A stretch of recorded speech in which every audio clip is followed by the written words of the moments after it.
Bhojpuri wood channel के audio video सुने खातिर लाल रंग के बटन दबा के चैनल के सब्सक्राइब करी और नया गाना सबसे पहले पावे खातिर घंटी के निशान के दबा।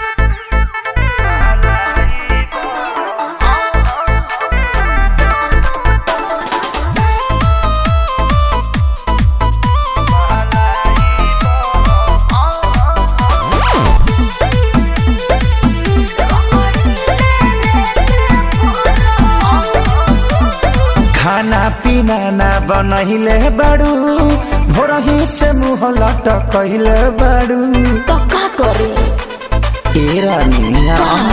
खाना पीना ना बनहिले बाड़ू भोरही से मुँह लटकले बाड़ू काहे बेचैनी में बाड़ू करे जा देखल न जाता तरफ तरफ देहला दरदिया सैया दोनों तरफ रगड़ी ले लेते बारा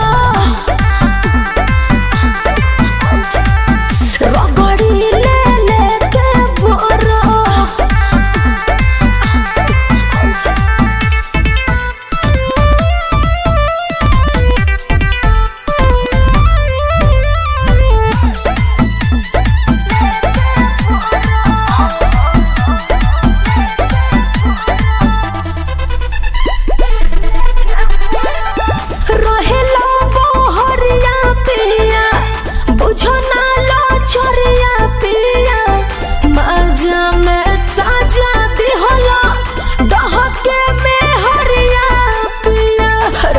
बुझत कहे नहीं नाही गलती तुहारी सुन धनिया हमार रहे तोहरो त मन आगे बढ़े परिवार तोहरे लागो दी उदास लगे रानी चढ़े जकोरा छरा पुछरा दिहला दरदिया सैया दोनों तरफ रगड़ी ले लेके बरा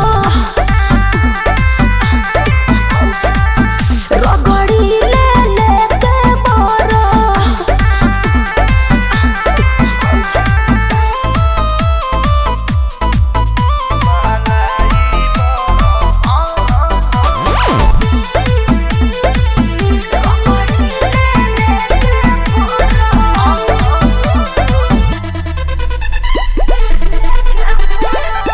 लगे से जब बकवा सपिया होला ना बरदा सपिया दूरी बनावा कुछ दिन आवा न पास सपिया।